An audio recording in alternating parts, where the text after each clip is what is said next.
All right, so Black Friday, Small Business Saturday, Cyber Monday, just a whole week. Shop, spend, Today, however, people are encouraged to do something a bit differently. CBS News business analyst Jill Schlesinger is here to tell us more about Tuesday's role in the week of buying and selling. It's Giving Tuesday. That's it. And really not a day too soon, if you don't mind my turn of phrase.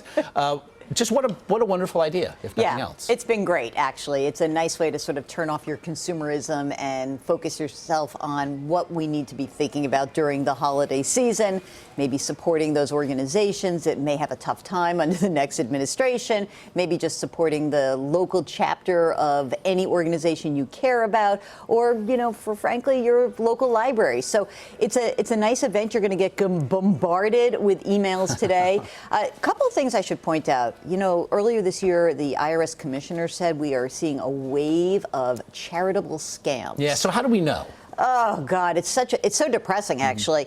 First of all, be very careful to look at the name of the organization. In other words, they try to use names that are similar but not the same, and so that can get you. The IRS has a neat tool on the website to check it out to see whether an organization has an identification number for tax purposes. You want to make sure that you know the difference between tax exempt and tax deductible. The organization can be tax exempt, but your contribution may not be tax deductible. So again, this is very important.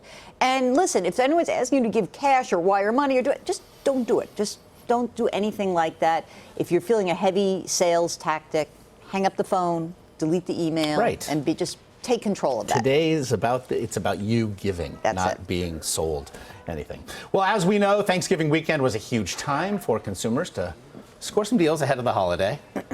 Whatever really that means. I mean, it's all one big holiday now. But how much did people actually spend and so save this year? Jill Schlesinger, still here with me. And, okay, so Black Friday, once upon a time. Yeah. We now saw people open their wallets on Black Friday in huge numbers, but on average, they spent less or fewer dollars. So what does it tell us? We're certainly smarter as consumers. We're using technology to our advantage, and thank goodness for that, because retailers have been using technology to their advantage. So we spend about $100 less per person $10 less per person this year than last year. That tells you that we're smarter and we're shopping for bargains. More people coming out, more people surfing online on Black Friday as well. A lot of the deals, the Cyber Monday deals were released. Were extended, right? And so you got a lot of opportunity to see some spending online. Online spending on Black Friday up over $3 billion. It's a good number for Black Friday. Right. Cyber Monday numbers not in yet. We might just inch it out. Cyber Monday. Do you expect it to be more than the Black Friday online numbers? Just a tiny bit more, maybe. And we'll have to wait till the totals are in, but my guess is yes. When you look at Adobe Digital does a lot of tracking, and from their early research yesterday morning, they saw a little uptick. So yeah, we might squeeze it out. Remember though, digital sounds like everything, right? Still not even 15% of total retail sales for the holiday season, which is amazing. Yeah, it is. So people still like to go into the stores which and is shop. Great. And again, hey, Small Business Saturday, get out there, support local business. I cannot say it enough. If you can get it down the street, get it down the street. Are there still deals, though, to be had? There are deals, but you're in a weird time right now.